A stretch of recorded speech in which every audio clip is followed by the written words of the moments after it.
Hello learners, welcome back to my YouTube channel. और इस video में मैं आप लोगों के साथ डिस्कस करूंगी लेक्चर 56, जो मैंने क्वेश्चंस की सीरीज़ स्टार्ट की हुई है कॉमर्स के स्टूडेंट्स के लिए। और ये क्वेश्चंस यूज़फुल रहेंगे UGC net commerce as well as PGT commerce के लिए।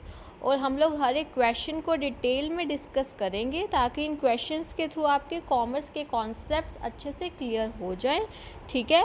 और जितनी ज़्यादा आप क्वेश्चंस की प्रैक्टिस करोगे उतना ही आपके लिए बेटर है, ठीक है।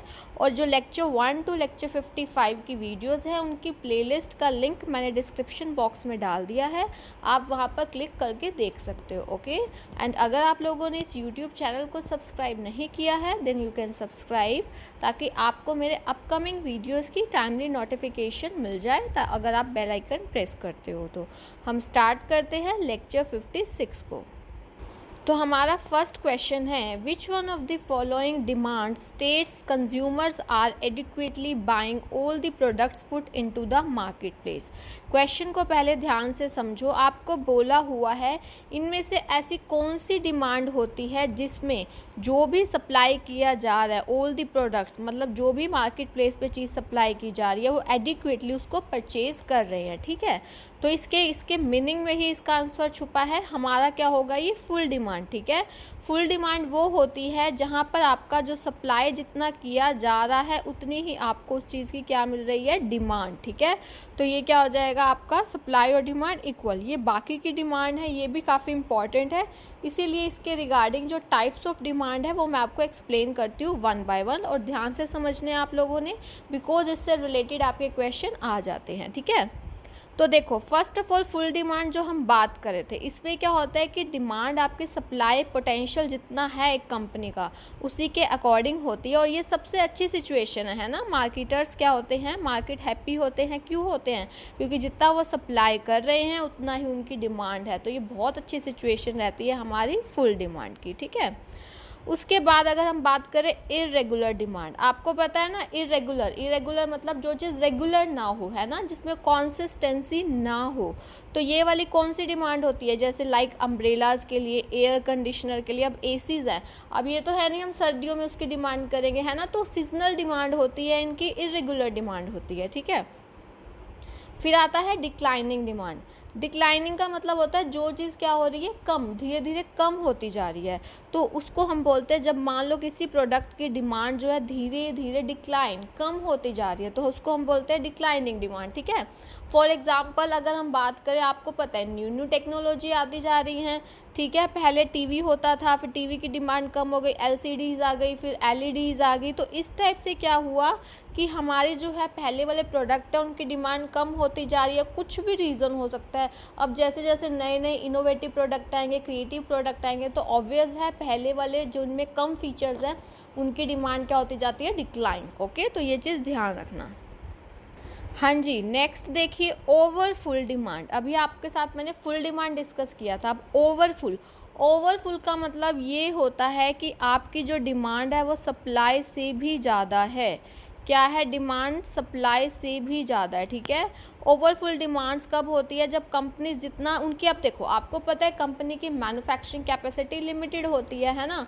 अब ये तो है नहीं कि जितनी ज़्यादा डिमांड होगी उतना कंपनी बना सकेगी। हर कंपनी की जो मैन्युफैक्चरिंग कैपेसिटी है वो लिमिटेड होती है, लेकिन डिमांड कई बार क्या हो जाती है, ज़्यादा हो जाती है सप्लाई से। तो इसका हमारा एग्जाम्पल है सीमेंट इंडस्ट्री। ओकेजनली अगर हम बात करें तो, क्योंकि आपको पता है अब सीमेंट इंडस्ट्रीज़ हैं, उनकी लिमिटेड मैन्युफैक्चरिंग कैपेसिटी होगी, लेकिन डिमांड कई बार बहुत ज़्यादा हो जाती है सीमेंट की। तो इसको हम बोलते हैं ओवरफुल डिमांड। क्या होता है इसमें, डिमांड मोर देन होता है सप्लाई के। तो आपने ये चीज़ जो है अच्छे से ध्यान रखनी है, ओके। ओवरफुल डिमांड और फुल डिमांड में बिल्कुल भी कंफ्यूज नहीं होना है। फुल डिमांड में आपका जितना सप्लाई होता है उतनी डिमांड होती है, इक्वल होते हैं। On the other hand overfull demand में हमारी डिमांड ज़्यादा होती है, सप्लाई उतना नहीं हो पाता, because manufacturing capacity is limited, okay. उसके बाद है हमारा लेटेंट डिमांड। ये ध्यान से समझना। देखो, लेटेंट डिमांड क्या होती है, ऐसी डिमांड होती है जो हमें क्या पता चलती है बाद में, रियलाइज लेटर। इसका सबसे बेस्ट एग्जांपल है अगर हम बात करें नॉर्मल फ़ोन्स और स्मार्टफोन्स की। तो देखो, यानी कि आप जब परचेज़ करने गए तब आपने नॉर्मल फ़ोन ले लिया, तब आपके माइंड में वो फ़ीचर्स थे ही नहीं जो आप चाहते हो, ठीक है। लेकिन बाद में आपको रियलाइज़ हुआ कि हमें स्मार्टफ़ोन परचेज़ करना चाहिए, वो भी ज़्यादा से ज़्यादा फ़ीचर्स वाला। तो वो होती है हमारी लेटेंट डिमांड। ओके, ध्यान रखना, लेटेंट डिमांड हमें बाद में रियलाइज़ होती है। यानी कि हमने कोई प्रोडक्ट परचेज़ कर लिया लेकिन बाद में हमें रियलाइज़ होता है कि हमें ये फ़ीचर्स भी चाहिए, है ना। तो आप इसमें क्या, आपका एग्जांपल है नॉर्मल फ़ोन और स्मार्टफ़ोन का। ओके, नेक्स्ट है हमारा नेगेटिव डिमांड। देखो, नेगेटिव डिमांड की अगर हम बात करें, इसके नेम से ही इंडिकेट हो रहा है नेगेटिव। यानी कि इस टाइप की डिमांड ऐसे प्रोडक्ट्स, ऐसे सर्विसेज जो मतलब जो हमारे कस्टमर है उसको डिसलाइक करते हैं। इसका एग्जांपल देखिए, फिर आपको क्लियर होगा। अब आपको पता है, अब डेंटल सर्विसेज की अगर हम बात करें, अब लोग चाहेंगे थोड़े ना हमें डेंटिस्ट के पास जाना पड़े क्योंकि हमारे टीथ के साथ प्रॉब्लम हो। कोई भी नहीं चाहेगा कि हमें डेंटिस्ट के पास जाना पड़े, यानी कि वो नेगेटिव डिमांड होगी, क्योंकि वो नहीं चाहते कि उनकी टीथ खराब हो। तो इस टाइप से ये हमारी हो जाती है नेगेटिव डिमांड। ओके, और हम ये चाहेंगे कि इससे अच्छा हम प्रिवेंटिव मेजर्स यूज़ कर ले कि हमें जाना ही ना पड़े, हमें डेंटल सर्विसेज लेनी ही ना पड़े। ओके, तो ये थे हमारे types of demand, very very important है। इन टाइप्स में अगर आपको किसी में कोई भी प्रॉब्लम है तो आप लोग मुझसे कमेंट सेक्शन में पूछ सकते हो। ओके जी, नेक्स्ट क्वेश्चन देखिए, when RBI reduces CRR it results into. सबसे पहले तो आपको ये पता होना चाहिए सीआरआर क्या होता है, आपका कैश रिजर्व रेशो। ओके, ये हमारा होता है सीआरआर। इसका मतलब क्या होता है कि जो बैंक्स होते हैं उनको अपने लिक्विड कैश, यानी कि उनको कैश का कुछ फॉर्म जो है आरबीआई के पास रखना पड़ता है in the form of reserve, है ना। अब आपको लिक्विड फॉर्म में उनको जो बैंक्स हैं आरबीआई के पास आपको रखना पड़ता है। अब रिड्यूस कर दिया, ठीक है, अगर उस चीज़ को कम कर दिया, इसका मतलब बैंक्स को कम कैश रखना पड़ेगा आरबीआई के पास। अब वहाँ कम रखना पड़ेगा उनके पास, इसके मतलब उनके पास अब ज़्यादा कैश अवेलेबल है। अगर बैंक्स के पास ज़्यादा कैश अवेलेबल है तो ऑब्वियस है वो ज़्यादा से ज़्यादा लोन प्रोवाइड कर सकते हैं। तो हमारा आंसर क्या आएगा, इंक्रीज इन लैंडेबल रिसोर्सेज। अगर बैंक आरबीआई जो है रिड्यूस कर देता है सीआरआर को, तो जो लैंडेबल रिसोर्सेज है, यानी कि जो हम लोन प्रोवाइड कर सकते हैं बैंक, उसमें इंक्रीज़ हो जाएगा, वो बढ़ जाएंगे। ऑन द अदर हैंड अगर हम बात करें कि अगर आरबीआई इंक्रीज़ कर देगा सीआरआर को, तो क्या हो जाएगा, इंक्रीज़ कर देगा बैंक, तो हमारे पास जो बैंक्स हैं उनके पास इस चीज़ के डिक्रीज़ हो जाएंगे, क्योंकि उनका ज़्यादा से ज़्यादा कैश आरबीआई के मतलब परसेंटेज के पास होगा। अगर बढ़ा दिया परसेंटेज, तो इस चीज़ का आप ध्यान रखना, ठीक है। और जब भी आपका पेपर होता है तो आपको ये CRR, repo rate, reverse repo rate, bank rate, इनके जो करंट रेट होते हैं वो ज़रूर पढ़ के जाने हैं। ओके, नेक्स्ट क्वेश्चन है हमारा, which one of the following initiatives is not the strategy for managing shortage of employees in an organisation. आपको बताना है इनमें से कौन सा इनिशिएटिव स्ट्रेटेजी नहीं है। लेकिन मेन चीज़ क्या है, आपको पता है कई बार एम्प्लॉयज़ की कमी हो जाती है तो उसको मैनेज करना है। तो इनमें से कौन सा नहीं, आपको जनरली आजकल नॉट वाले क्वेश्चन आते हैं, तो आपने जो वर्ड है ना उसको बिल्कुल ध्यान से पढ़ना है, क्योंकि अगर आप नॉट नहीं पढ़ोगे तो बिल्कुल पूरा सेंस चेंज हो जाएगा क्वेश्चन का। तो सबसे पहले हम one by one option discuss करते हैं। देखो, फर्स्ट है attempt to reduce turnover. Turnover क्या होता है, एम्प्लॉय का टर्नओवर, कि ज़्यादा से ज़्यादा एम्प्लॉयज़ जॉब को छोड़कर जा रहे हैं, है ना, टर्नओवर ज़्यादा है। तो ये तो शॉर्टेज ऑफ, अगर हम क्या करेंगे, रिड्यूस कर देंगे, कम करेंगे टर्नओवर को, इसका मतलब कि क्या होगा, हम मैनेज कर रहे हैं शॉर्टेज ऑफ एम्प्लॉयज़ को। कम होगा ना एम्प्लॉय टर्नओवर जितना, उतना ही बेटर है, तो ये तो होगा। फिर आप पहले सी और डी देखिए, फिर है सी में हायर टेम्प्रेरी एम्प्लॉयज़। अब आपके पास शॉर्टेज है, कमी है एम्प्लॉयज़ की, तो आप टेम्प्रेरी एम्प्लॉयज़ को हायर कर सकते हो टेम्प्रेरली, तो ये भी एक वे है। फिर है offer incentives to postpone retirement. अब मान लो जो लोग रिटायर होने वाले हैं, अगर उनको आप बोलो कि आप अभी रिटायरमेंट मत लो, हम आपको इंसेंटिव्स देंगे, पोस्टपोन कर दोगे उनकी रिटायरमेंट, तो भी शॉर्टेज ऑफ एम्प्लॉयज़ को मैनेज किया जा सकता है, ठीक है। ये ए, सी और डी तो हमारे वे हैं। लेकिन अगर हम बात करें एम्प्लॉय ट्रेनिंग की, तो एम्प्लॉय ट्रेनिंग से तो ये हो सकता है कि उनकी हम अच्छे से डेवलपमेंट कर रहे हैं एम्प्लॉयज़ की, लेकिन इसका मतलब ये थोड़ा ना हम शॉर्टेज ऑफ एम्प्लॉयज़ को मैनेज कर सकते हैं। तो हमारा आंसर क्या आएगा, ये बी वाला हमारा आंसर होगा। ओके, ये ध्यान रखना, बस आपने अपने कॉन्सेप्ट्स क्लियर रखने हैं, वर्ड्स को ध्यान से पढ़ना है, तो आपके क्वेश्चंस होते जाएंगे। ओके, नेक्स्ट क्वेश्चन है हमारा, two factor theory of motivation was given by. Theories of motivation are very important. आपको बताना है टू फैक्टर थ्योरी जो है मोटिवेशन की, वो किसने दी थी? वो दी थी, आपको बताना है, हर्ट्ज़बर्ग ने। आपने सुना होगा ना हर्ट्ज़बर्ग टू फैक्टर थ्योरी, जिसको हम हाइजीन मोटिवेशन थ्योरी भी बोलते हैं, है ना। अब मैं आपको डिटेल में बताऊंगी इस थ्योरी के बारे में, काफ़ी इंपॉर्टेंट है। और एक चीज़ ध्यान रखना, अब्राहम मास्लो ने कौन सी दी थी, ये भी आपको पता होना चाहिए। नीड हायरार्की थ्योरी दी थी अब्राहम मास्लो ने। और एल्डोफर ने कौन सी दी थी? ERG theory. ERG थ्योरी कौन सी?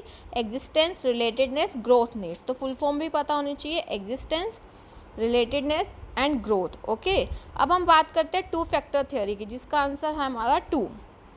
तो देखिए हर्ट्ज़बर्ग की टू फैक्टर थ्योरी क्या होती है। इसमें हम मोटिवेशन और हाइजीन दो टाइप के फैक्टर लेते हैं। एक को बोलते हैं मोटिवेटर्स, एक को बोलते हैं हाइजीन या मेंटेनेंस फैक्टर्स। ध्यान रखना, हाइजीन और मेंटेनेंस फैक्टर एक ही बात है और मोटिवेटर्स अलग है। और हम हाइजीन और जो मेंटेनेंस फैक्टर्स हैं उनको हम डिससेटिस्फायर्स भी बोलते हैं। ठीक है, ध्यान रखना, ये वाले, ये जो दिए हुए ना आपके हाइजीन फैक्टर, इनको हम डिससेटिस्फायर्स भी बोलते हैं। ऐसा क्यों होता है? देखो, अगर ये प्रेजेंस है तो ठीक है, लेकिन अगर ये प्रेजेंस नहीं होते हैं तो एम्प्लॉयज़ डीमोटिवेट, डिससेटिस्फाइड हो जाते हैं उस चीज़ से। एम्प्लॉयज़ क्या हो जाते हैं? डिससेटिस्फाइड, यानी कि उनकी प्रेजेंस होना उनको मोटिवेट, उनको बढ़ाओगे ना आप हाइजीन फैक्टर्स को, तो वो उस चीज़ को मोटिवेट नहीं करेगा। लेकिन अगर ये एब्सेंस होंगे तो जो एम्प्लॉयज़ है वो डिससेटिस्फाई हो जाएंगे, असंतुष्ट हो जाएंगे, इसीलिए हम इनको डिससेटिस्फायर बोलते हैं। और हाइजीन फैक्टर्स में हमारी कॉमन चीज़ें आ जाती है, लाइक वर्किंग कंडीशन होगी, आपकी कोवर्कर जो आपके साथ वाले हैं उनके साथ कैसे रिलेशन है, आपकी पॉलिसीज़ एंड रूल्स कैसे हैं, आपका सुपरविज़न क्वालिटी कैसी है, वेजेस कैसे है, सैलरी कैसी है। ठीक है, अब बात करते हैं हमारे मोटिवेटर्स की। मोटिवेटर्स को हम सेटिस्फायर बोलते हैं। क्यों? कि इनको आप जैसे जैसे इंक्रीज़ करते जाओगे, ये वैसे वैसे आपकी सेटिस्फैक्शन को इंक्रीज़ करते जाएंगे। तो ये चीज़ आपने ध्यान रखनी है। और अगर हम बात करें इसमें, तो जॉब सेटिस्फायर्स में ये 6 आपने याद रखने हैं कौन कौन से हैं। कई बार आपका क्वेश्चन आ जाता है, which among the following is not a satisfier या इज़ अ नॉट अ डिससेटिस्फायर। तो आपको ये चीज़ें ध्यान रखनी है। नॉट वाले जनरली आते हैं, लेकिन आपको ये पता होना चाहिए कि कौन कौन से हैं। तो ध्यान रखना, achievement, recognition, responsibility, work itself. देखो, वर्क इटसेल्फ आपने कंफ्यूज नहीं होना है, वो हाइजीन फैक्टर में नहीं, मोटिवेटर्स में आता है। उसके बाद है एडवांसमेंट, पर्सनल ग्रोथ। अगर ये वाले फैक्टर्स बढ़ेंगे तो एम्प्लॉयज़ ज़्यादा से ज़्यादा मोटिवेट होंगे, ज़्यादा से ज़्यादा सेटिस्फाई होंगे। कौन कौन से हैं? Achievement, recognition, responsibility, work itself, advancement and personal growth. तो आई होप आपको ये थ्योरी कंप्लीट हो गई होगी अच्छे से। अगर फिर भी आपको नहीं, इस पर कोई भी आपको डाउट है तो आप लोग मुझसे पूछ सकते हो। ओके, हाँ जी, नेक्स्ट क्वेश्चन है, अकॉर्डिंग टू कोपरा 2009 यानी कि कंज्यूमर प्रोटेक्शन एक्ट 2009 की अगर हम बात करें, तो limit of amount related to district forum. सबसे पहले तो ये समझो, आपका पहले होता था कोपरा 1986, आपको पता है ना, कंज्यूमर प्रोटेक्शन एक्ट हमारा होता था पहले, अगर हम बात करें 1986। ठीक है, अब हमारी अमेंडमेंट हुई है इसमें, इसको बनाया है 2019। दोनों में डिफरेंस क्या है आपको ये पता होना चाहिए। आपको पता है रिड्रेसल मशीनरी जो होती है, मतलब कंज्यूमर की कंप्लेंट्स के लिए अगर हम बात करें, वही है हमारा, एक तो हमारा है डिस्ट्रिक्ट फॉर्म, एक हमारा है स्टेट कमीशन, एक हमारा है नेशनल कमीशन। अब डिफरेंस आ गया है अमाउंट में कंप्लेंट की। अगर हम 1986 की बात करें तो डिस्ट्रिक्ट फोरम में आप 20 लाख तक की क्या कर सकते थे, कंप्लेंट्स कर सकते थे, अप टू 20 लाख। और इसमें आप स्टेट कमीशन में कब तक कर सकते थे, अप टू 1 करोड़ की। ठीक है, 20 लाख से ज़्यादा, 1 करोड़ से कम। और अगर 1 करोड़ तक की, अप टू 1 करोड़। अगर नेशनल कमीशन बात करें तो उसमें क्या होता था, अबव 1 करोड़, अबव 1 करोड़। लेकिन अगर हम कोपरा 2019 की बात करें तो अब अगर हम बात करें तो डिस्ट्रिक्ट फोरम में आपका 1 करोड़ तक का अमाउंट कर दिया इन्होंने। ठीक है, और इसमें कर दिया है आपका 1 से ज़्यादा और अप टू 10 करोड़ तक कर दिया आपका। और जो नेशनल कमीशन है इसमें क्या हो गया, अबव 10 करोड़। ठीक है, डिफरेंस ध्यान रखना, आप लोग कंफ्यूज नहीं होना, इंपॉर्टेंट क्वेश्चन है। 2019 में हमारा डिस्ट्रिक्ट फॉर्म में कितना हो गया, 1 करोड़ तक, तो हमारा आंसर क्या आएगा, ये वाला। ठीक है, और अगर हम स्टेट कमीशन की बात करें तो अप टू 10 करोड़ हो गया है, 1 करोड़ से ज़्यादा और 10 करोड़ तक। और हमारे नेशनल कमीशन में 10 करोड़ से भी ज़्यादा। तो हमारा आंसर क्या आ जाएगा, ये वाला, क्योंकि हमने डिस्ट्रिक्ट फोरम से रिलेटेड पूछा था, लेकिन हमारी वो चीज़ें वही रही है, district forum, state commission and national commission, इनके नेम वही हैं। नेक्स्ट क्वेश्चन देखिए, when the demand curve is rectangular hyperbola. जब हमारा डिमांड कर्व रेक्टेंगुलर हाइपरबोला हो तो हमारी जो इलास्टिसिटी ऑफ डिमांड है वो कैसी होगी, आपको ये बताना है। ठीक है, अगर हम बात करें रेक्टेंगुलर हाइपरबोला की तो पहले समझिए ये होता क्या है। देखो, ये है आपका ये वाला जो कर्व आपको दिख रहा है ना, ये हमारा है रेक्टेंगुलर हाइपरबोला।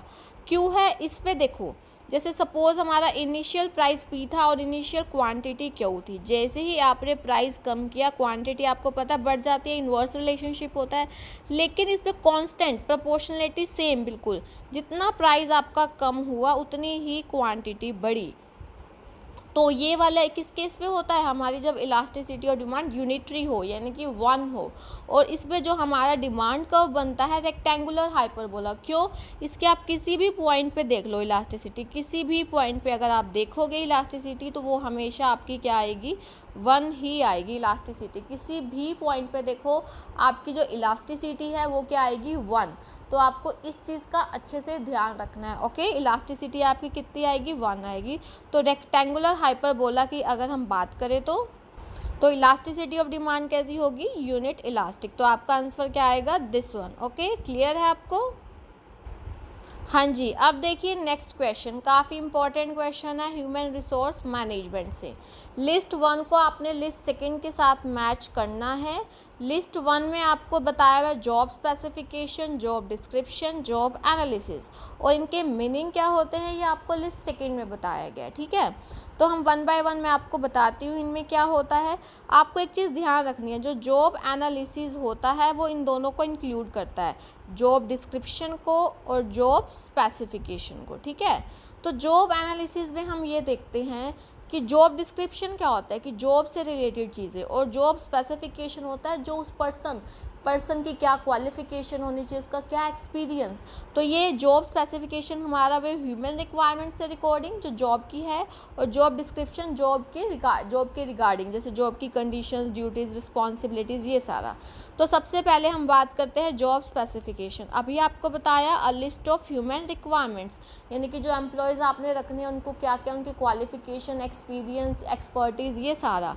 जॉब डिस्क्रिप्शन किससे रिलेटेड होता है, जॉब से, जैसे कि a list of job duty, responsibility, reporting relationship, working condition, supervisor, ये सारा रिलेशनशिप, रिस्पॉन्सिबिलिटीज़। जॉब एनालिसिस सबको इंक्लूड करता है, इन दोनों को, यानी कि आपकी ड्यूटीज़ एंड स्किल्स को भी और किस टाइप का पर्सन चाहिए उसको काम करने के लिए। क्लियर है, आपने ये चीज़ें ध्यान रखनी है, इंपॉर्टेंट रहता है। तो हमारा देखो ए वाला किसके साथ मैच हुआ, सेकंड वाले के साथ। ठीक है, जॉब डिस्क्रिप्शन आपका किसके साथ मैच हुआ, आपका थर्ड वाले के साथ, और जॉब एनालिसिस किसके साथ आपका मैच हुआ, आपका फर्स्ट वाले के साथ। तो इसका हमारा आंसर क्या आ जाएगा, सेकंड वाला। ओके, नेक्स्ट क्वेश्चन है, which among the following institutions is not a part of world bank group. आपको बताना है इनमें से कौन सा इंस्टीट्यूशन जो है वर्ल्ड बैंक ग्रुप का पार्ट नहीं है।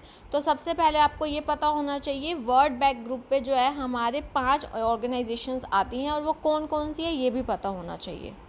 देखो, एक आता है हमारा international bank for reconstruction and development, जिसको हम IBRD बोलते हैं, और वर्ल्ड बैंक। ठीक है, एक ही नाम है। कई बार आपसे ये भी पूछ लेते हैं what is the other name of world bank, तो ध्यान रखना international bank for reconstruction and development. और कौन कौन सा आता है वर्ल्ड बैंक ग्रुप में, इंटरनेशनल डेवलपमेंट एसोसिएशन, जिसको हम लोग IDA बोलते हैं, और आता है आपका international finance corporation IFC, multilateral investment guarantee agency MIGA बोलते हैं, and international centre for settlement of investment disputes. तो ये पांचों आते हैं। अगर अब हम बात करें कि कौन सा नहीं आती है, अभी हमने डिस्कस किया IDA तो है पार्ट, लेकिन इंटरनेशनल मॉनेटरी फंड नहीं है पार्ट। ठीक है, तो हमारा आंसर ये वाला आ जाएगा, IFC भी है, मल्टीलेटरल इन्वेस्टमेंट गारंटी एजेंसी भी है। ओके, तो ध्यान रखना। तो ये कुछ क्वेश्चंस थे जो मैंने आपके साथ डिस्कस किए हैं। अगर इस पर कोई भी डाउट है तो आप लोग मुझसे पूछ सकते हो। Thank you for watching, keep learning and have a nice day.